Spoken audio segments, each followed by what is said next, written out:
They say revenge is a dish best served cold. But what if it's poured into a wine glass? I trusted her. She smiled as she handed me the drink, perfectly chilled, perfectly planned. But something fell off, so I made a choice.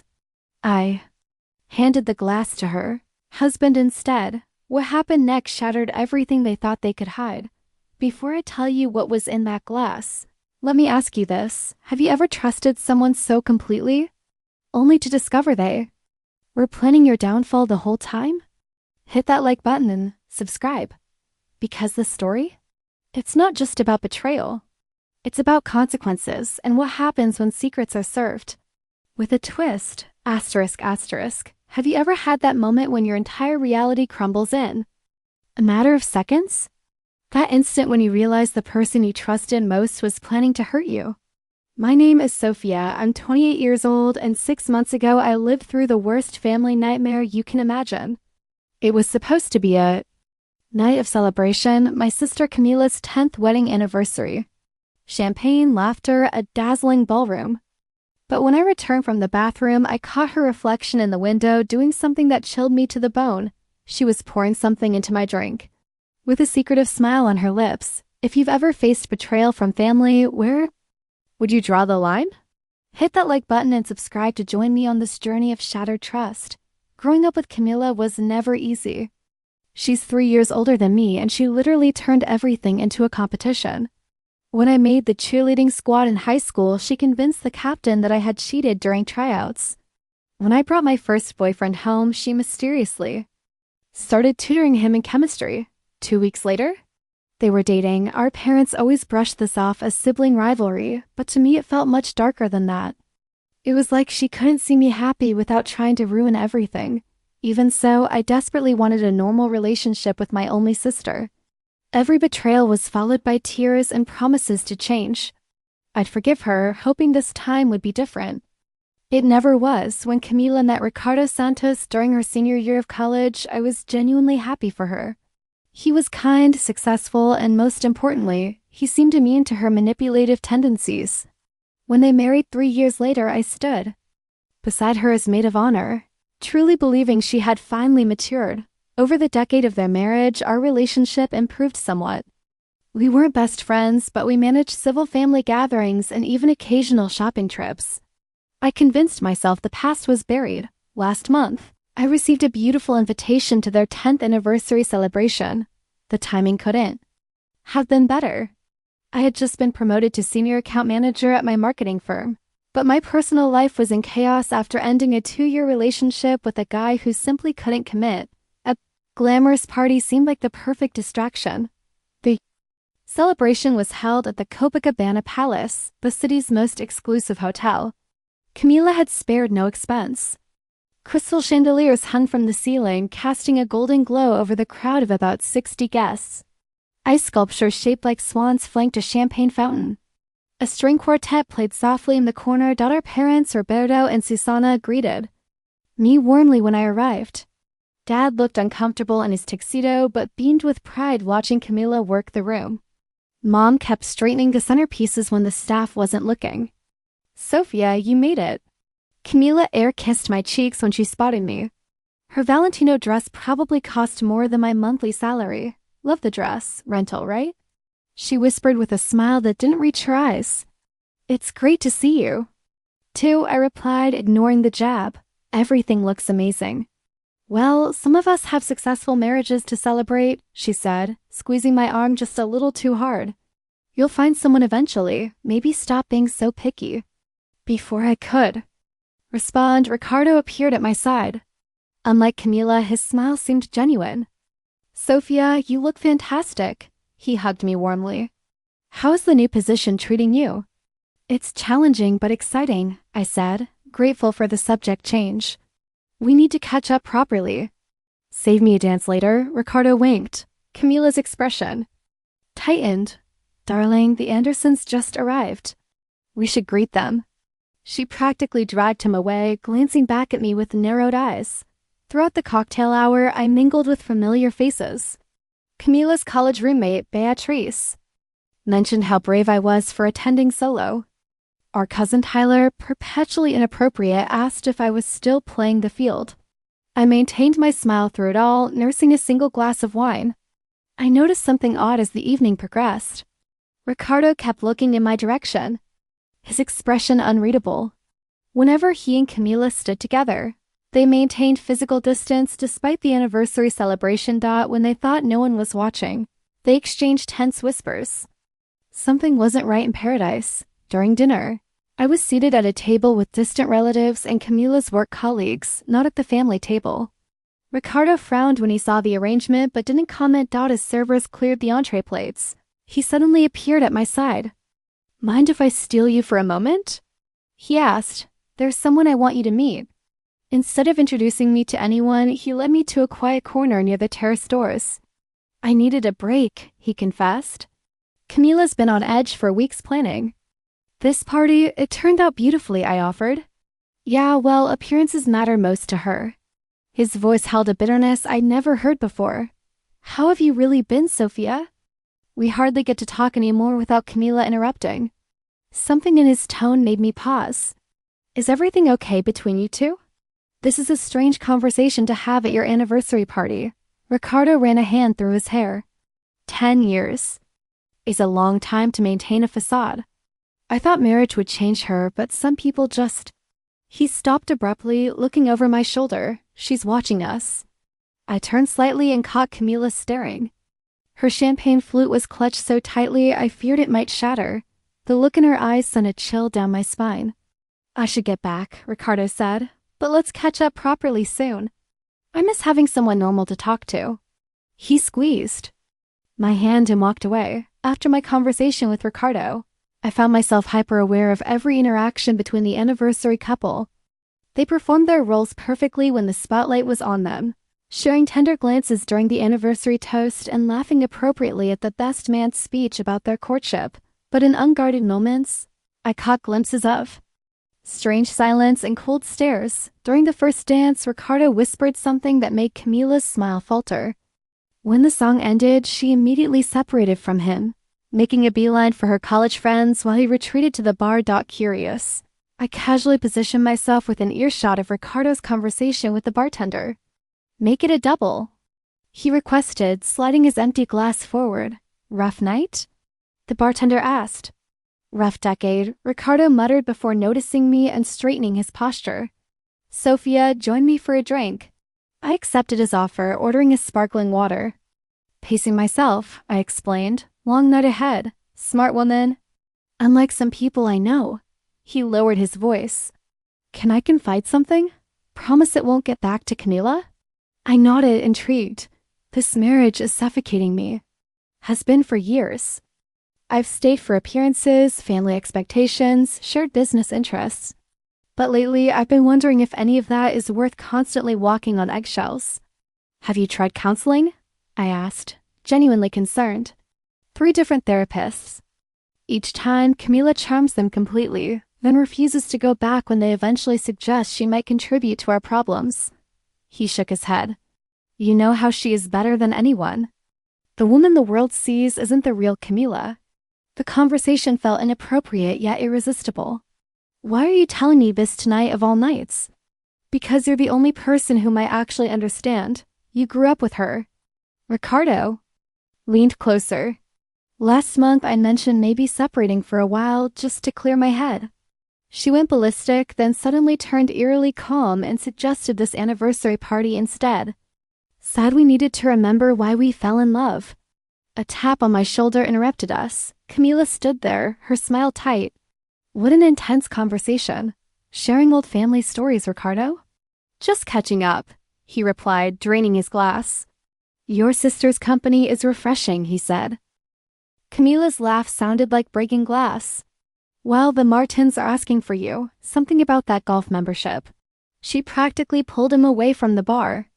As they walked off, Camila whispered harshly to Ricardo. Though I couldn't hear her words, her expression spoke volumes.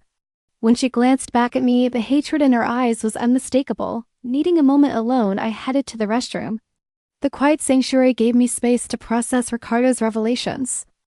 Had Camila's Competitive nature escalated to something more dangerous within her marriage? The thought made me uneasy. After touching up my makeup, I returned to the ballroom. The celebration had shifted to dancing, with clusters of guests twirling across the floor. I spotted our parents swaying gently to a slow song, looking content making. My way to my assigned table, I noticed my champagne glass had been refilled in my absence. Beside it sat a beautiful chocolate-covered strawberry on a napkin with my name elegantly written in the corner. A small card read from my favorite sister, Love C. The gesture seemed oddly conciliatory given the tension earlier. As I reached for the glass, movement in the large ornate window beside me caught my eye. The reflection showed Camila standing several feet behind me, watching intently. She didn't realize I could see her. In the reflection, I witnessed my sister approach my table, glance around furtively, then reach into her clutch. Her hand emerged with something small that she quickly dropped into my champagne. The object dissolved almost instantly. Her lips curved into a satisfied smile before she disappeared into the crowd. My blood ran cold. What did she put in my drink? And why? My mind raced through possibilities, each more disturbing than the last. I remembered a disturbing incident from college. Camila's roommate had been offered the internship Camila wanted. The night before the roommate's first day, she became violently ill after a celebration dinner Camila had prepared. The illness lasted just long enough for Camila to contact the company and offer to step in temporarily. The temporary arrangement became permanent. Camila had never admitted to anything, but the timing was too convenient to be coincidental. I convinced myself it was an isolated incident, a product of youthful ambition rather than malice. Now, staring at my contaminated champagne, I realized I'd been naive. Whatever rivalry she felt toward me had never disappeared, merely gone underground. But what was her motivation now? I was no threat to her marriage despite Ricardo confiding in me. Unless she thought I was, the realization hit me like a physical blow. Camila had seen Ricardo talking with me, perhaps even overheard parts of our conversation. In her mind, that might constitute betrayal.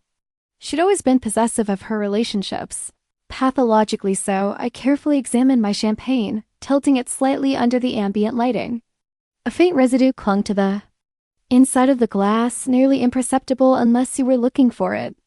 Whatever she'd added had dissolved almost completely. My heart pounded as I considered my options. Confronting her publicly would create a scene and might be dismissed as sisterly drama. Confronting her privately might put me at risk if she was desperate enough to drug me. Ignoring the situation seemed dangerous. I needed to understand what I was dealing with, and more importantly, I needed evidence of what she'd done. A plan formed in my mind. Risky, but necessary. If I could switch glasses with someone, I could observe the effects while avoiding them myself. But with whom? The answer came immediately. Ricardo. The symmetry felt appropriate. If Camila intended to hurt me because of her, jealousy over Ricardo's attention, letting him experience her duplicity seemed fitting. More importantly, as her husband, he deserved to know what she was capable of. Executing the switch would require perfect timing. I scanned the room and spotted Ricardo near the gift table, temporarily alone. Camila was across the room, engrossed in conversation with her in-laws. This might be my only opportunity. I stood casually, lifting my contaminated glass. Ricardo, I called as I approached. We should make a toast to the happy couple. He looked up, surprised. Another one? Haven't we had enough speeches tonight? Not a public toast, I clarified, standing close. Just between us, to 10 more years. He shrugged, reaching for his half-empty whiskey tumbler from the nearby table. Why not? Though I'm not sure I'll survive another decade. I positioned myself between Ricardo and the rest of the room, using my body to shield my actions. Actually, I said, speaking louder than necessary, champagne seems more appropriate. FO toasting than whiskey. Would you mind swapping? Just for the toast. Before he could properly respond, I placed my champagne flute in his hand and took his whiskey. The move was smooth, practiced as if we'd rehearsed it. To happiness, I said meaningfully, and to truth. Whatever it might reveal. Ricardo looked confused but played along, touching his glass to mine. To truth, he echoed, then sipped the champagne. I pretended to drink the whiskey, merely wetting my lips. Over Ricardo's shoulder, I caught Camila watching us, a satisfied smile playing on her lips when she saw me drinking from the champagne glass. She didn't realize the switch had occurred. "Everything okay?" Ricardo asked, noticing my tense expression. "Perfect," I assured him. "But you might want to finish that champagne before Camila comes over." She seemed annoyed we were talking earlier. He rolled his eyes but complied, draining the glass in one long swallow. "Happy now? I should get back to mingling." 10 years of marriage means at least 40 hands to shake tonight. I nodded, watching him carefully for any immediate reactions. Nothing yet. "Thanks for humoring me," I said as Ricardo walked away. I discreetly set his whiskey down on a passing server's tray. Unwilling to consume anything that had been unattended at this party, Camila approached me almost immediately. "Enjoying yourself?" she asked, her voice honey-sweet while her eyes assessed me for signs of whatever she expected. "Absolutely," I replied evenly. "Your husband was just keeping me company." Such a thoughtful man. A flash of anger crossed her features before she controlled it. Yes, Ricardo's always been overly accommodating to everyone. A weakness of his, really. "I wouldn't call kindness a weakness," I countered. Camila's smile turned predatory. "You seem remarkably steady on your feet." "Champagne not to your liking?" The confirmation of her intentions sent ice through my veins. It was delicious. Ricardo thought so too when we traded drinks for our toast. For a split second, genuine confusion replaced her smug expression. Then understanding dawned, followed by alarm. "You what?" "Traded drinks?" "Traded drinks," I repeated innocently. "Is there a problem?" "You had no right," she hissed, her composure cracking. "You don't understand what you've done." "Actually, I think I understand perfectly," I replied, keeping my voice level. "The question is, does Ricardo?" Camila's face paled. Her eyes darted across the room, locating her husband, who was now talking with our parents. "This isn't over," she warned before hurrying away. I maintained my calm exterior while processing what had just happened. Camila had confirmed my suspicions without realizing it. Now I needed to watch carefully to understand what I'd saved myself from and what Ricardo would experience instead. Over the next 30 minutes, I observed subtle changes in Ricardo's behavior. His movements became less coordinated. He loosened his tie, complaining of heat.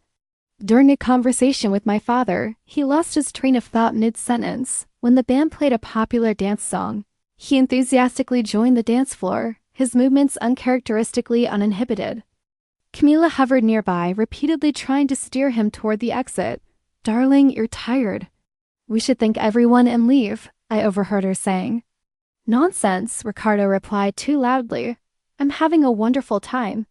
First time tonight, actually." He twirled away from her, rejoining the dancing crowd.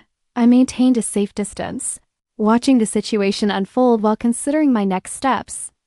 Whatever Camila had used wasn't immediately debilitating, but it was definitely affecting Ricardo's inhibitions and coordination. Combined with the alcohol he'd already consumed, the effects were amplifying quickly. Camila cornered me near the dessert table, her carefully crafted image fracturing. "What have you done?" she demanded, voice quivering.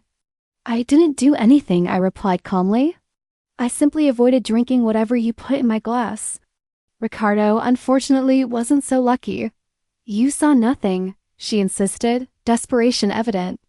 "I saw everything, Camila. The reflection in the window showed you quite clearly." Her expression hardened. "It was just a mild sedative to help you relax. You've been so tense lately." "A sedative in my drink without my knowledge. That's assault. Possibly worse if combined with alcohol." "Don't be so dramatic," she scoffed.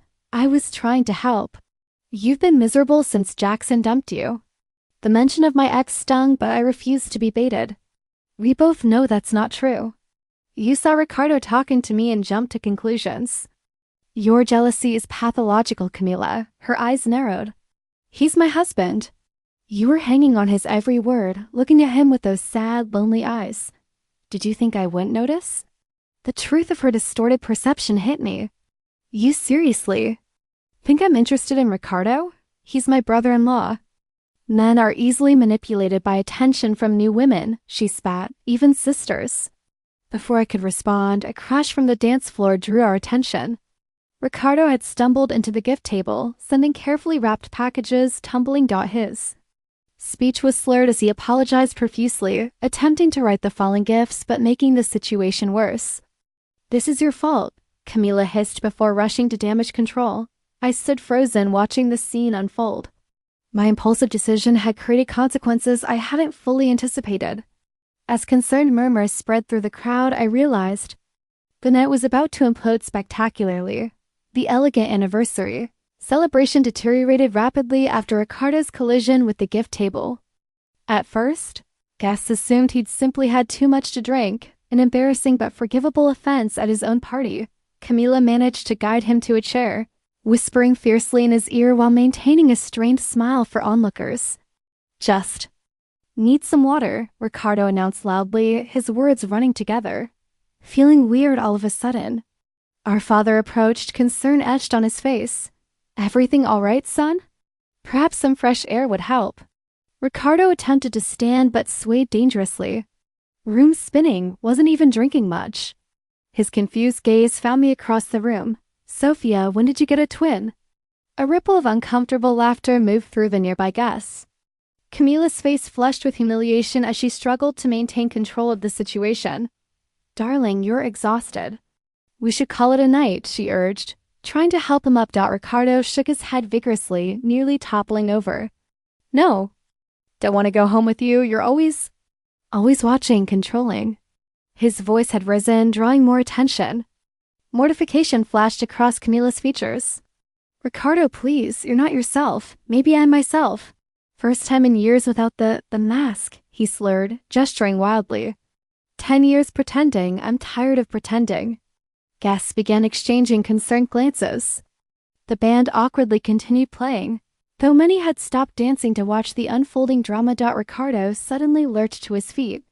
"Need bathroom," he mumbled before stumbling in that direction. He made it halfway before collapsing against a waiter, sending a tray of champagne flutes crashing to the floor. "Oh my God," gasped a woman nearby. "Is he having a stroke?" The question sent a wave of panic through the crowd. My mother rushed forward, her nursing background taking over. "Ricardo, look at me. Can you tell me what day it is?"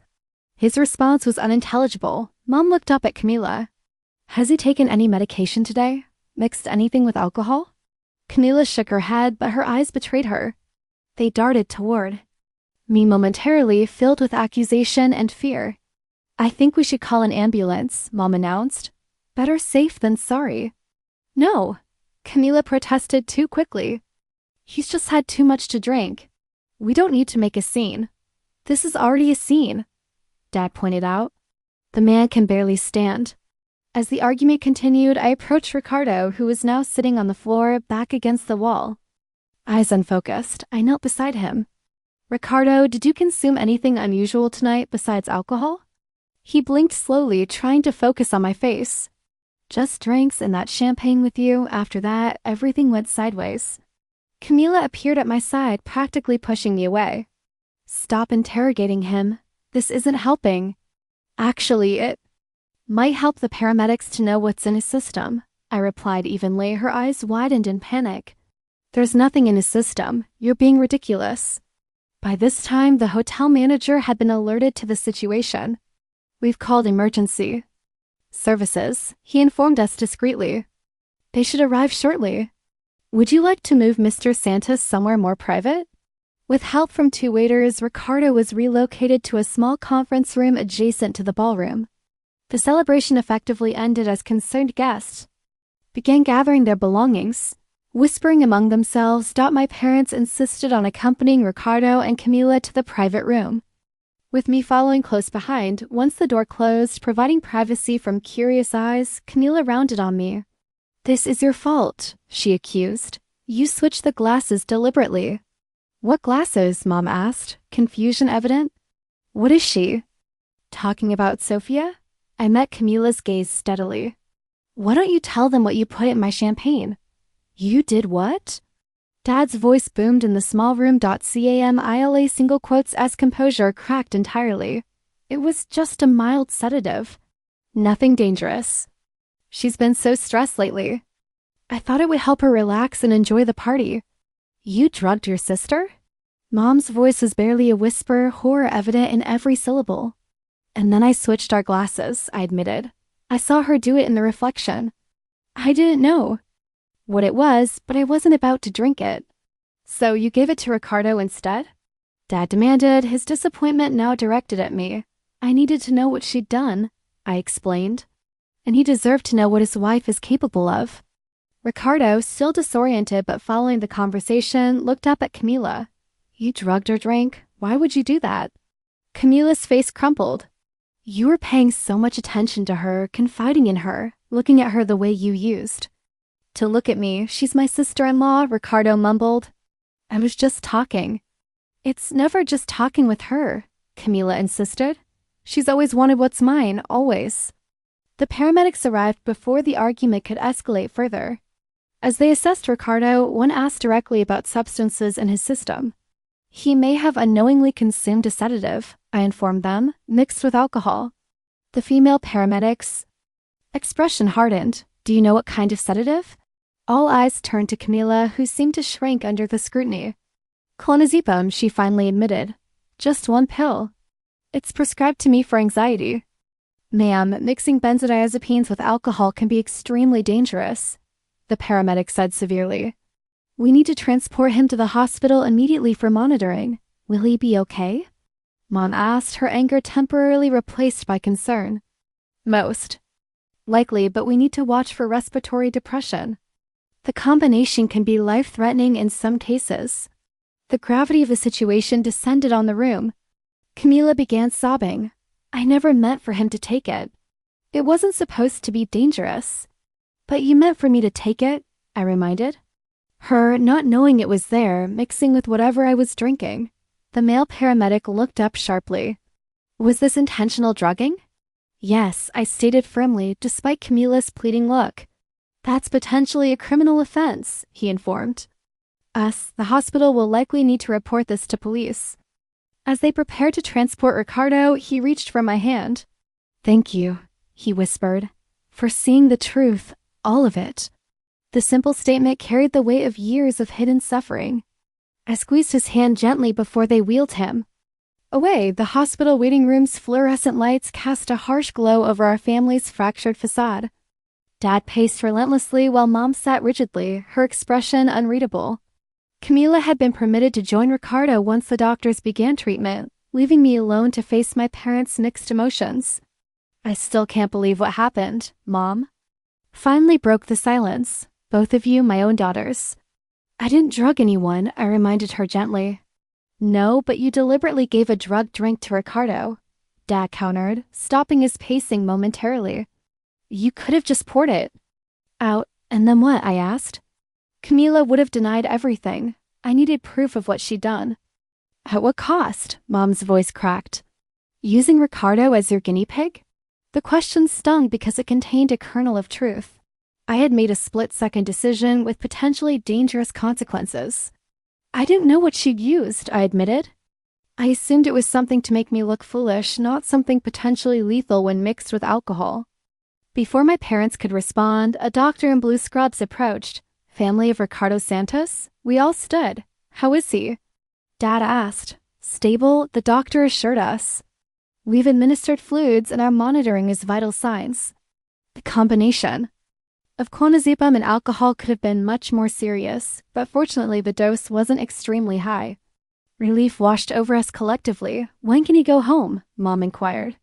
We'll keep him overnight for observation. Standard protocol with benzodiazepine and alcohol interactions. The doctor's expression turned serious.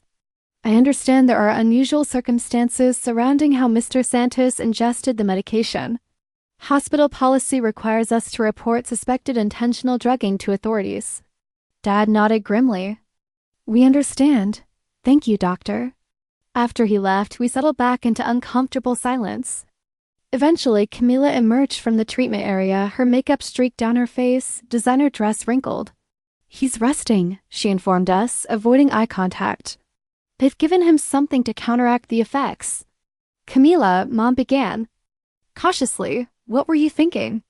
My sister collapsed into a chair, all pretense abandoned. I don't know, I just ... I saw how he looked at Sophia, how they were whispering together. It triggered something in me. So your solution was to drug your sister? Dad's incredulity was palpable. It wasn't supposed to harm her, Camila insisted. Just make her a little disoriented. Maybe say something embarrassing. I wanted her to stop being so perfect in everyone's eyes. The absurdity of her statement momentarily stunned me. Perfect? You think people see me as perfect? Everyone does. Poor sweet Sophia, who always gets the raw deal from her mean older sister. Sophia, who never does anything wrong. Camila's bitterness spilled out. Even tonight, after what you did to Ricardo, they're still more angry with me. Because you committed a crime, I pointed out. Because you've been doing things like this our entire lives. What does that mean? Mom asked, looking between us. I hesitated, then decided the time for protecting Camila had passed. Remember when Camila's college roommate got violently ill before her first day at that prestigious internship? The one Camila miraculously stepped in to fill? Camila's face drained of color. That was different. It was just food poisoning. Was it? I challenged. Or did you ensure she couldn't take the position you wanted? You can't prove anything, she whispered. I don't need to. Tonight proves the pattern. A police officer entered the waiting room, interrupting our confrontation. After identifying himself, he explained he needed statements from everyone involved. One by one, we were interviewed in a small consultation room. When it was my turn, I recounted everything exactly as it had happened. The officer's expression remained neutral throughout, but he took detailed notes. Will charges be filed? I asked when I'd finished. That depends on several factors, he explained, including whether Mr. Santos wishes to press charges against his wife. Administering a controlled substance without consent is a serious offense. The interview complete, I returned to the waiting room. Hours passed in tense silence before a nurse informed us that Ricardo was awake and asking for me specifically. Camila started to object, but the nurse was firm. The patient requested to speak with Sophia alone. Following her to Ricardo's room, I was struck by how vulnerable he looked connected to monitoring equipment. His complexion was ashen, his normally perfect hair disheveled. Hey there, I said softly, approaching his bedside. Some anniversary party, huh? His attempt at humor fell flat, his voice raspy. I'm so sorry, Ricardo. I never intended for you to get hurt. He waved away my apology. You exposed the truth. That's worth a night in the hospital. The police are taking statements. They mentioned potential charges. Ricardo sighed deeply. That's actually why I wanted to talk to you. I need you to understand something. He shifted, wincing slightly. This isn't the first time Camila has done something like this. My blood ran cold. What do you mean? Not drugging specifically, but the controlling behavior, the jealousy, the manipulation. It's been our entire marriage. His eyes met mine, filled with a sadness I'd never noticed before. About 2 years ago, I started keeping records, conversations, incidents, things that made me question my own sanity. You've been documenting her behavior? He nodded. My therapist suggested it to confirm I wasn't imagining things. The recordings, the journal entries, they paint a clear picture of emotional abuse. The term hung heavy in the hospital room. I'd suspected Camila was difficult, competitive, even malicious at times. But abuse was a word I'd never associated with my sister. Why stay? I asked quietly. Fear mostly, not physical fear. Fear of failure, of public humiliation. Our finances are completely entangled through the business, and part of me still loves the woman I thought I married. He closed his eyes briefly. Tonight changed everything. She crossed a line that can't be uncrossed. A nurse entered to check his vital signs, temporarily halting our conversation. After she left, Ricardo continued, his voice stronger. I'm not going to press charges. Ricardo, what she did was criminal. I know, but a public legal battle would destroy both our lives. What I am going to do is separate from her immediately. His determination was evident. I wanted you to know because I'll meet allies, people who understand what she's capable of. The weight of his trust settled on my shoulders. Of course. Whatever you need. Thank you, he squeezed my hand. For seeing the truth, for having the courage to act on it. If you hadn't switched those glasses, I might have spent another decade in that marriage. slowly losing myself. 6 months passed before I agreed to meet Camila one-on-one. We chose neutral territory, a quiet cafe downtown, each arriving separately. I spotted her at a corner table. Absent were the designer labels and perfect makeup that had once been her armor. Instead, she wore simple jeans and a sweater, hair pulled back in a casual ponytail. "Thank you for coming," she said as I sat across from her. "I wasn't sure you would. I almost didn't," I admitted. "Our family therapy sessions are one thing, with mom and dad as buffers. This feels different." Camila nodded in understanding. "I appreciate your honesty. That's something my therapist keeps emphasizing, the importance of truth even when it's uncomfortable." The months of intensive therapy had changed her in subtle but significant ways. The competitive edge that had defined her for decades had softened. She made eye contact differently now, more direct, yet less challenging. "How are you really doing?" I asked, genuinely curious about her journey. "Some days are better than others," she confessed. The diagnosis helped make sense of patterns I've struggled with my whole life. Borderline personality disorder explains the emotional instability, the fear of abandonment, the black and white thinking. But understanding it is just the first step. And the treatment? Dialectical behavior therapy twice weekly, medication for anxiety, a lot of journaling. She stirred her tea absently, learning to sit with uncomfortable emotions instead of immediately reacting to them. "It's the hardest thing I've ever done." I nodded, acknowledging her efforts. "And the divorce?" A flash of pain crossed her features. "Finalized last month. Ricardo was fair in the settlement, more than fair considering everything. We sold the house, divided the business assets, clean break." "Do you still talk to him?" "Only through lawyers by his choice." "I respect that boundary now." Camila looked up, meeting my eyes directly. "He's seeing someone new. Did you know?" I hesitated before answering truthfully. "Yes, we've kept in touch. Coffee every few weeks." Rather than the jealous reaction I might have expected before, Camila simply nodded. "Good, he deserves happiness. I'm glad he has a friend who understands what he went through." The simple statement, delivered without resentment, illustrated how much had changed. "What about you?" she asked. "Mom mentioned you're dating someone." "Early stages," I confirmed. "His name is Daniel. Elementary school principal. Completely different from anyone I've dated before." "Different how?" I considered the question. "Emotionally. Available, direct about what he wants. No games." I smiled slightly. "He has healthy boundaries, which I'm learning to appreciate more and more." "That's really great, Sophia. You deserve that kind of relationship." The sincerity in her voice touched something in me. For perhaps the first time in our adult lives, Camila seemed genuinely happy for my happiness without comparison or competition. As our conversation continued, we carefully navigated the new terrain of our relationship. There were awkward moments, old patterns that threatened to resurface, but we both recognized them more quickly now. "I've been thinking a lot about that night," Camila said eventually, trying to understand what I was thinking. "How I justified something so terrible to myself. And the borderline thinking was definitely part of it, the black and white perspective where I saw you as a threat to my marriage, but it was more than that." She took a deep breath. "I've spent my entire life feeling like I wasn't enough, not pretty enough, not smart enough, not worthy enough of love. Instead of addressing that emptiness, I tried to fill it by taking what others had or by proving I was better." The vulnerability in her admission was palpable. "The irony," she continued, "is that by trying to control everything and everyone around me, I lost the things that mattered most, my marriage, your trust, my self-respect." I reached across the table, not quite taking her hand, but reducing the distance between us. "You're doing the work now. That counts for something." "Thank you," she whispered. "I know I have a long way to go. I may never fully deserve your forgiveness."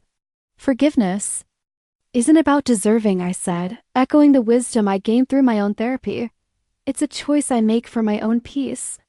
I'm not there yet, but I'm working on it too." As we prepared to leave, Camila hesitated. "There's something else I wanted to tell you. I've been offered a job in Seattle. A fresh start away from all the memories and people I've hurt here." The news surprised me. "Are you going to take it?"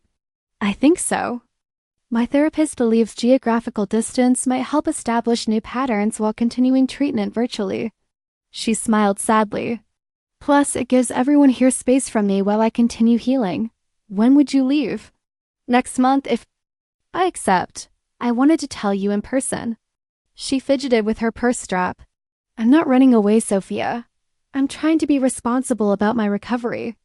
I considered her words carefully. I think it might be good for you. A chance to define yourself outside of our family dynamics. Relief washed over her features. That's exactly it. Thank you for understanding. As we said goodbye on the sidewalk. Outside the cafe, Camila hesitated before asking, would it be okay if I hugged you? The question, so careful of my boundaries, demonstrated more growth than any therapy update could have. I nodded, allowing a brief embrace before stepping back. Take care of yourself, Camila. You too, Sophia. I'll keep in touch if that's okay. One step at a time, I replied honestly, driving home. I reflected on everything that had happened since that fateful anniversary party. One impulsive, terrible decision had set off a chain reaction, bringing painful truths to the surface, but ultimately forcing necessary change. Ricardo had emerged stronger from the dissolution of his marriage, finally free to pursue his own happiness. My parents had confronted their role in enabling destructive family patterns and were working to change them. Camila was actively addressing her mental health issues instead of projecting them onto others.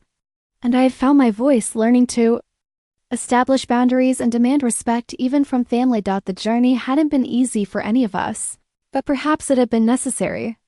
Family relationships are complex, woven from threads of love, history, obligation, and sometimes hurt. The glass I switched that night had shattered more than just an anniversary celebration. It had broken open the carefully constructed illusions we'd all been maintaining. The truth, painful as it was, provided an opportunity for authentic healing, not just bandaged wounds that would inevitably reopen. Sometimes the hardest lesson is realizing that love alone isn't enough, that it must be paired with honesty, respect, and accountability to be truly healthy. As Camila embarks on her new life in Seattle, and I continue building mine here, I wonder if true forgiveness will eventually be possible. Not the kind that pretends harm never occurred, but the deeper forgiveness that acknowledges pain while choosing to move forward unburdened by resentment. I don't have that answer yet, but I'm open to discovering it one day at a time. 2 years have passed since that night, and the ripple effects continue to shape all our lives. Ricardo remarried 6 months ago to a wonderful woman named Emma, a teacher who understands his past without being defined by it. I was invited to the wedding, a small, intimate ceremony that radiated genuine joy rather than performance. Camila has thrived in Seattle. She's built a new career in nonprofit work, helping other women escape abusive relationships. The irony isn't lost on any of us. Her own experience with being both victim and perpetrator has given her unique insight into the complexity of toxic relationships. We exchange emails now, carefully but consistently. She's never asked to come back for visits, respecting the boundaries we've established. But her updates show real growth. She's been in a healthy relationship for 8 months now, with a man who knows her full history and supports her continued therapy. My relationship with Daniel deepened into something beautiful and stable. He proposed last Christmas, and we're planning a small wedding next spring. When I told him the full story of that anniversary party, he listened without judgment and said something I'll never forget. Thank you for trusting me with this. It shows me how much courage it took to stand up for yourself that night. My parents have changed too. Dad retired from his position as a professor and has been volunteering with a family mediation service, using his experience with our family's dysfunction to help others. Mom went back to nursing part-time, finding purpose and helping others heal both physically and emotionally. The most surprising development came last month. Ricardo called to tell me that Camila had reached out to him through his lawyer, not to reconnect romantically, but to make amends as part of her ongoing recovery program. She wrote him a detailed letter acknowledging the full extent of her emotional abuse throughout their marriage, taking complete responsibility without making excuses or asking for anything in return. It was the closure I never thought I'd get, he told me. For the first time, I felt like she truly saw me as a person rather than a possession. He didn't respond to her letter, he didn't need to, but he said it freed him from the last remnants of anger he'd been carrying. Has someone in your family ever betrayed your trust in a way that forced you to reevaluate your entire relationship? How did you navigate that difficult terrain? The truth is, family relationships are messy.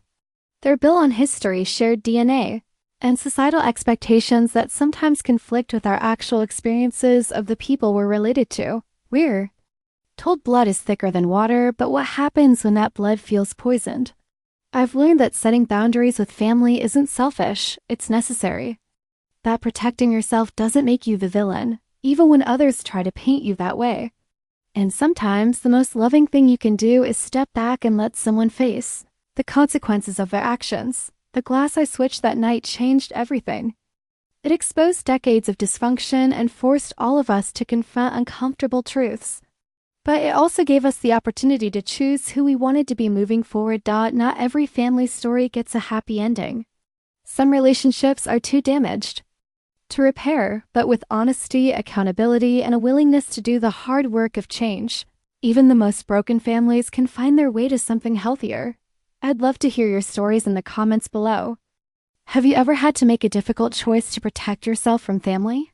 How did you find the courage to set those boundaries?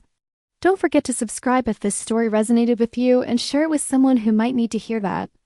They're not alone in navigating complicated family relationships. Remember, you are not responsible for fixing everyone around you, but you are responsible for protecting your own well-being. Sometimes that means switching the glass. Sometimes it means walking away from the table entirely. Thank you for listening. And remember, even the most painful experiences can lead to unexpected growth when we face them with courage and honesty. That was today's episode. If you want more stories like this that make us question our own family relationships, leave your suggestions in the comments. Until next time.